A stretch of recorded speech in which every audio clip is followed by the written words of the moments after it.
Shalom. Di tengah berbagai kesibukan, saudara tidak mempunyai waktu untuk membaca Alkitab. Mari bergabung bersama kami dengan like, klik subscribe, bunyikan loncengnya dan bagikan channel ini. Marilah kita mendengarkan pembacaan Alkitab pada hari ini dari kitab Kejadian pasal 1 ayat 1 sampai dengan 31. Allah menciptakan langit dan bumi serta isinya. Pada mulanya Allah menciptakan langit dan bumi. Bumi belum berbentuk dan kosong, gelap gulita menutupi samudera raya, dan roh Allah melayang-layang di atas permukaan air. Berfirmanlah Allah, jadilah terang. Lalu terang itu jadi. Allah melihat bahwa terang itu baik, lalu dipisahkan nyalah terang itu dari gelap. Dan Allah menamai terang itu siang, dan gelap itu malam. Jadilah petang dan jadilah pagi, itulah hari pertama. Berfirmanlah Allah, jadilah cakrawala di tengah segala air untuk memisahkan air dari air. Maka Allah menjadikan cakrawala dan ia memisahkan air yang ada di bawah cakrawala itu dari air yang ada di atasnya. Dan jadilah demikian. Lalu Allah menamai cakrawala itu langit. Jadilah petang dan jadilah pagi, itulah hari kedua. Berfirmanlah Allah, hendaklah segala air yang di bawah langit berkumpul pada satu tempat, sehingga kelihatan yang kering. Dan jadilah demikian. Lalu Allah menamai yang kering itu darat, dan kumpulan air itu dinamainya laut. Allah melihat bahwa semuanya itu baik. Berfirman Allah, hendaklah tanah menumbuhkan tunas-tunas muda, tumbuh-tumbuhan yang berbiji, segala jenis pohon buah-buahan yang menghasilkan buah yang berbiji, supaya ada tumbuh-tumbuhan di bumi. Dan jadilah demikian. Tanah itu menumbuhkan tunas-tunas muda, segala jenis tumbuh-tumbuhan yang berbiji dan segala jenis pohon-pohonan yang menghasilkan buah yang berbiji. Allah melihat bahwa semuanya itu baik. Jadilah petang dan jadilah pagi, itulah hari ketiga.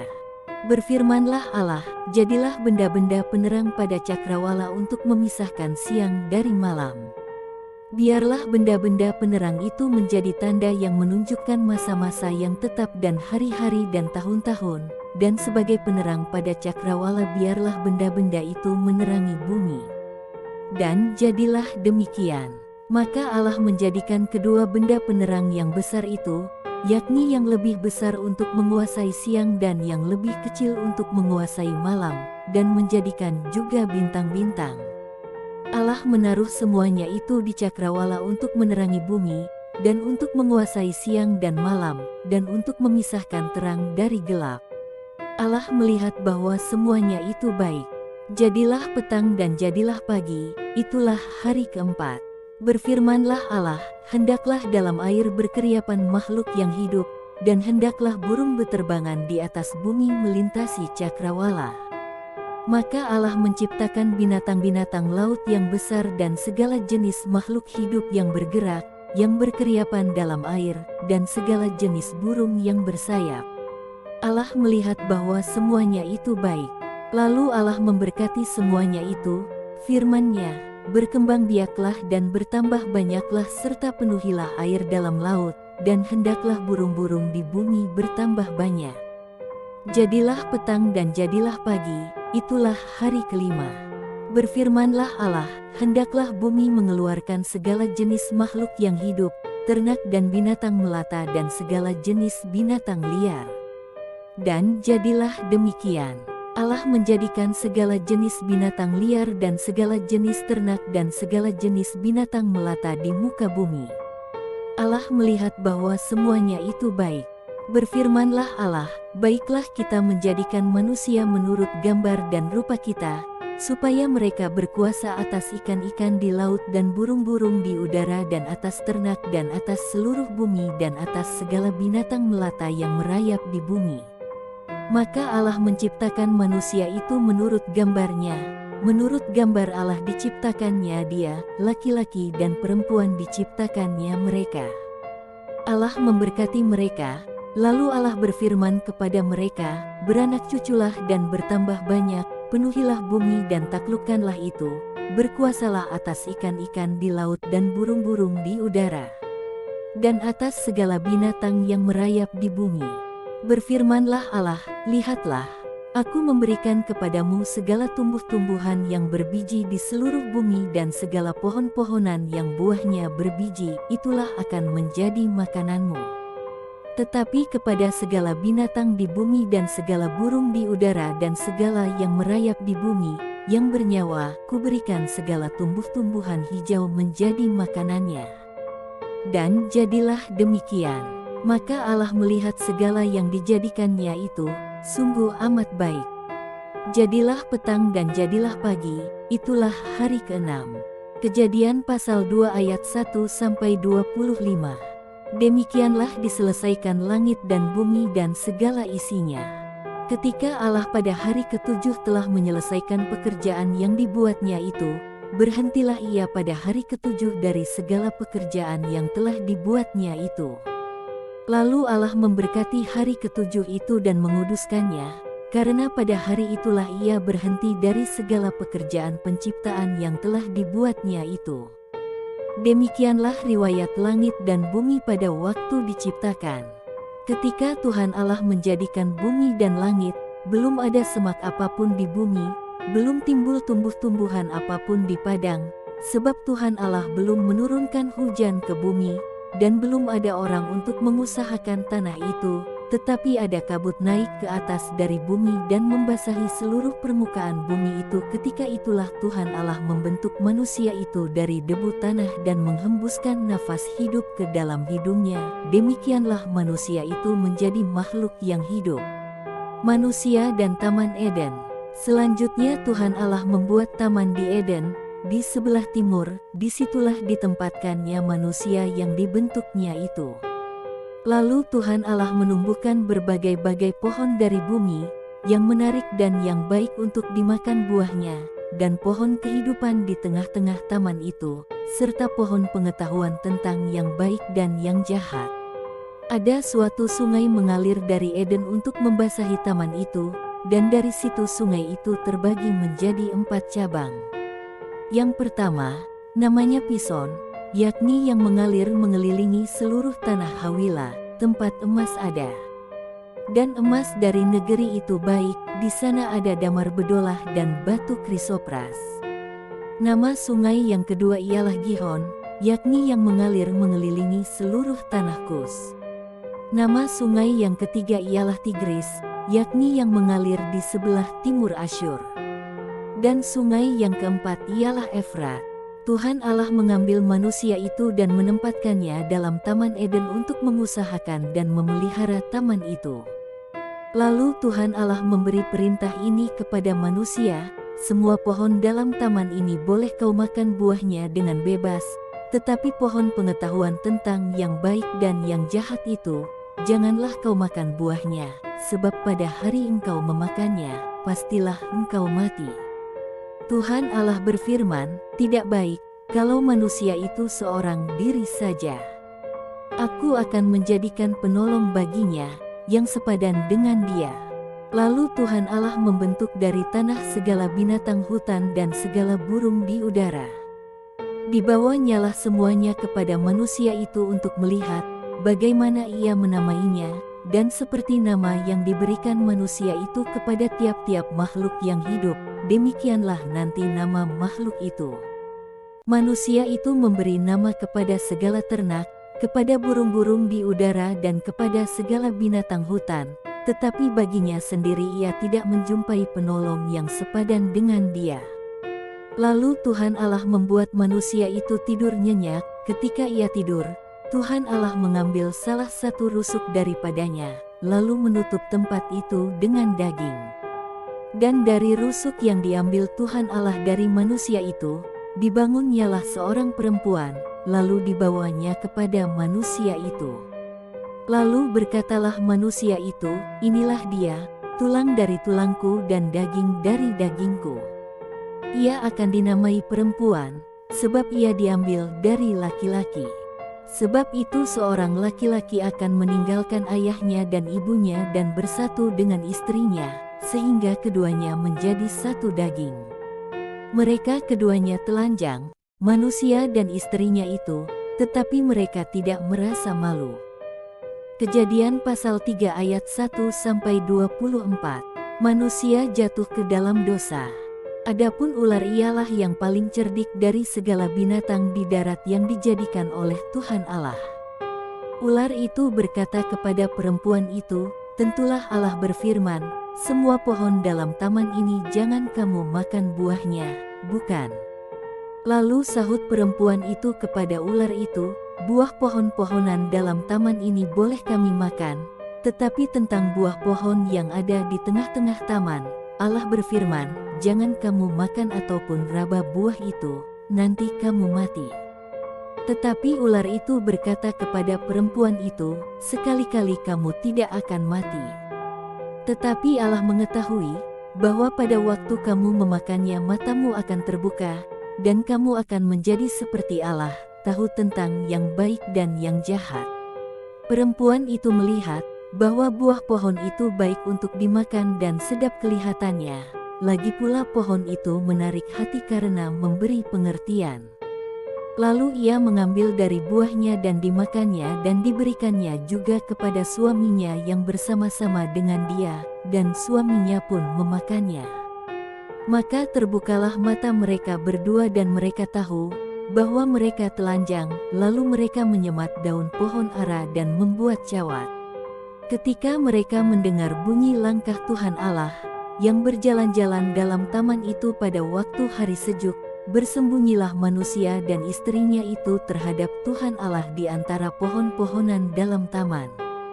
Tetapi Tuhan Allah memanggil manusia itu dan berfirman kepadanya, "Di manakah engkau?" Ia menjawab, "Ketika aku mendengar bahwa engkau ada dalam taman ini, aku menjadi takut, karena aku telanjang, sebab itu aku bersembunyi." Firman-Nya, "Siapakah yang memberitahukan kepadamu bahwa engkau telanjang? Apakah engkau makan dari buah pohon yang kularang engkau makan itu?" Manusia itu menjawab, "Perempuan yang kau tempatkan di sisiku, dialah yang memberi dari buah pohon itu kepadaku, maka kumakan." Kemudian berfirmanlah Tuhan Allah kepada perempuan itu, "Apakah yang telah kau perbuat ini?" Jawab perempuan itu, "Ular itu yang memperdayakan aku, maka kumakan." Lalu berfirmanlah Tuhan Allah kepada ular itu, "Karena engkau berbuat demikian, terkutuklah engkau di antara segala ternak dan di antara segala binatang hutan, dengan perutmulah engkau akan menjalar dan debu tanahlah akan kau makan seumur hidupmu. Aku akan mengadakan permusuhan antara engkau dan perempuan ini, antara keturunanmu dan keturunannya, keturunannya akan meremukkan kepalamu, dan engkau akan meremukkan tumitnya." Firman-Nya kepada perempuan itu, "Susah payahmu waktu mengandung akan kubuat sangat banyak, dengan kesakitan engkau akan melahirkan anakmu, namun engkau akan berahi kepada suamimu dan ia akan berkuasa atasmu." Lalu firman-Nya kepada manusia itu, "Karena engkau mendengarkan perkataan istrimu dan memakan dari buah pohon, yang telah kuperintahkan kepadamu, jangan makan daripadanya, maka terkutuklah tanah karena engkau, dengan bersusah payah engkau akan mencari rezekimu dari tanah seumur hidupmu. Semak duri dan rumput duri yang akan dihasilkannya bagimu, dan tumbuh-tumbuhan di padang akan menjadi makananmu. Dengan berpeluh engkau akan mencari makananmu, sampai engkau kembali lagi menjadi tanah, karena dari situlah engkau diambil, sebab engkau debu dan engkau akan kembali menjadi debu." Manusia itu memberi nama Hawa kepada istrinya, sebab dialah yang menjadi ibu semua yang hidup. Dan Tuhan Allah membuat pakaian dari kulit binatang untuk manusia dan untuk istrinya itu, lalu mengenakannya kepada mereka. Berfirmanlah Tuhan Allah, "Sesungguhnya manusia itu telah menjadi seperti salah satu dari kita, tahu tentang yang baik dan yang jahat, maka sekarang jangan sampai ia mengulurkan tangannya dan mengambil pula dari buah pohon kehidupan itu dan memakannya, sehingga ia hidup untuk selama-lamanya." Lalu Tuhan Allah mengusir dia dari Taman Eden supaya ia mengusahakan tanah dari mana ia diambil. Ia menghalau manusia itu dan di sebelah timur Taman Eden ditempatkan nyala beberapa kerub dengan pedang yang bernyala-nyala dan menyambar-nyambar untuk menjaga jalan ke pohon kehidupan. Kejadian pasal 4 ayat 1-26. Kain dan Habel. Kemudian manusia itu bersetubuh dengan Hawa, istrinya, dan mengandunglah perempuan itu, lalu melahirkan Kain. Maka kata perempuan itu, "Aku telah mendapat seorang anak laki-laki dengan pertolongan Tuhan." Selanjutnya dilahirkan ialah Habel, adik Kain, dan Habel menjadi gembala kambing domba, Kain menjadi petani. Setelah beberapa waktu lamanya, maka Kain mempersembahkan sebagian dari hasil tanah itu kepada Tuhan sebagai korban persembahan. Habel juga mempersembahkan korban persembahan dari anak sulung kambing dombanya, yakni lemak-lemaknya. Maka Tuhan mengindahkan Habel dan korban persembahannya itu, tetapi Kain dan korban persembahannya tidak diindahkannya. Lalu hati Kain menjadi sangat panas, dan mukanya muram. Firman Tuhan kepada Kain, "Mengapa hatimu panas dan mukamu muram? Apakah mukamu tidak akan berseri jika engkau berbuat baik? Tetapi jika engkau tidak berbuat baik, dosa sudah mengintip di depan pintu, ia sangat menggoda engkau, tetapi engkau harus berkuasa atasnya." Kata Kain kepada Habel, adiknya, "Marilah kita pergi ke padang." Ketika mereka ada di padang, tiba-tiba Kain memukul Habel, adiknya itu, lalu membunuh dia. Firman Tuhan kepada Kain, "Di mana Habel, adikmu itu?" Jawabnya, "Aku tidak tahu.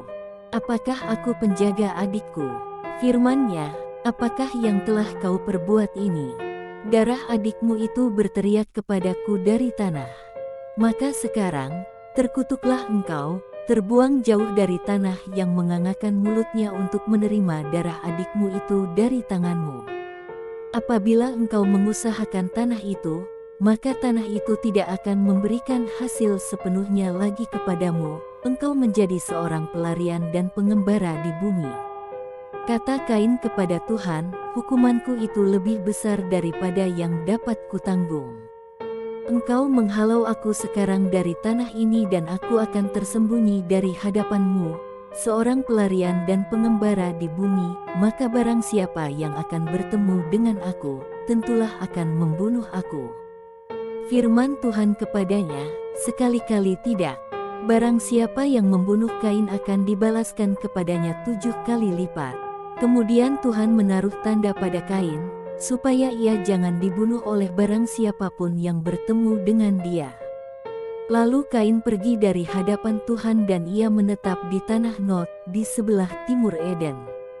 Kain bersetubuh dengan istrinya dan mengandunglah perempuan itu, lalu melahirkan Henoh. Kemudian Kain mendirikan suatu kota dan dinamainya kota itu Henoh, menurut nama anaknya. Bagi Henoh lahirlah Irat, dan Irat itu memperanakkan Mehuyael dan Mehuyael memperanakkan Metusael, dan Metusael memperanakkan Lameh. Lameh mengambil istri 2 orang, yang satu namanya Ada, yang lain Zila. Ada itu melahirkan Yabal, dialah yang menjadi bapa orang yang diam dalam kemah dan memelihara ternak. Nama adiknya ialah Yubal, dialah yang menjadi bapa semua orang yang memainkan kecapi dan suling. Zila juga melahirkan anak, yakni Tubal-Kain, bapa semua tukang tembaga dan tukang besi. Adik perempuan Tubal-Kain ialah Naamah. Berkatalah Lameh kepada kedua istrinya itu, Ada dan Zila, "Dengarkanlah suaraku, hai istri-istri Lameh, pasanglah telingamu kepada perkataanku ini. Aku telah membunuh seorang laki-laki karena ia melukai aku, membunuh seorang muda karena ia memukul aku sampai bengkak, sebab jika Kain harus dibalaskan 7 kali lipat, maka Lameh 77 kali lipat." Adam bersetubuh pula dengan istrinya, lalu perempuan itu melahirkan seorang anak laki-laki dan menamainya Set, sebab katanya, "Allah telah mengaruniakan kepadaku anak yang lain sebagai ganti Habel, sebab Kain telah membunuhnya." Lahirlah seorang anak laki-laki bagi Set juga dan anak itu dinamainya Enos. Waktu itulah orang mulai memanggil nama Tuhan. Kejadian pasal 5 ayat 1-32. Keturunan Adam. Inilah daftar keturunan Adam. Pada waktu manusia itu diciptakan oleh Allah, dibuatnyalah dia menurut rupa Allah. Laki-laki dan perempuan diciptakannya mereka. Ia memberkati mereka dan memberikan nama, manusia, kepada mereka, pada waktu mereka diciptakan. Setelah Adam hidup 130 tahun, ia memperanakan seorang laki-laki menurut rupa dan gambarnya, lalu memberi nama Set kepadanya. Umur Adam, setelah memperanakan Set, 800 tahun, dan ia memperanakan anak-anak lelaki dan perempuan. Jadi Adam mencapai umur 930 tahun, lalu ia mati. Setelah Set hidup 105 tahun, ia memperanakan Enos. Dan Set masih hidup 807 tahun, setelah ia memperanakan Enos, dan ia memperanakan anak-anak lelaki dan perempuan. Jadi Set mencapai umur 912 tahun, lalu ia mati. Setelah Enos hidup 90 tahun, ia memperanakan Kenan. Dan Enos masih hidup 815 tahun, setelah ia memperanakan Kenan, dan ia memperanakan anak-anak lelaki dan perempuan. Jadi Enos mencapai umur 905 tahun, lalu ia mati. Setelah Kenan hidup 70 tahun, ia memperanakan Mahalalil.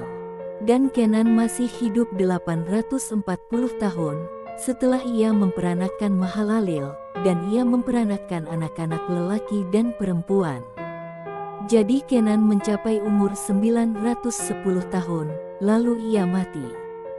Setelah Mahalalil hidup 65 tahun, ia memperanakan Yared. Dan Mahalalil masih hidup 830 tahun, setelah ia memperanakan Yared, dan ia memperanakan anak-anak lelaki dan perempuan. Jadi Mahalalil mencapai umur 895 tahun, lalu ia mati. Setelah Yared hidup 162 tahun, ia memperanakan Henokh. Dan Yared masih hidup 800 tahun, setelah ia memperanakan Henokh, dan ia memperanakan anak-anak lelaki dan perempuan. Jadi Yared mencapai umur 962 tahun, lalu ia mati.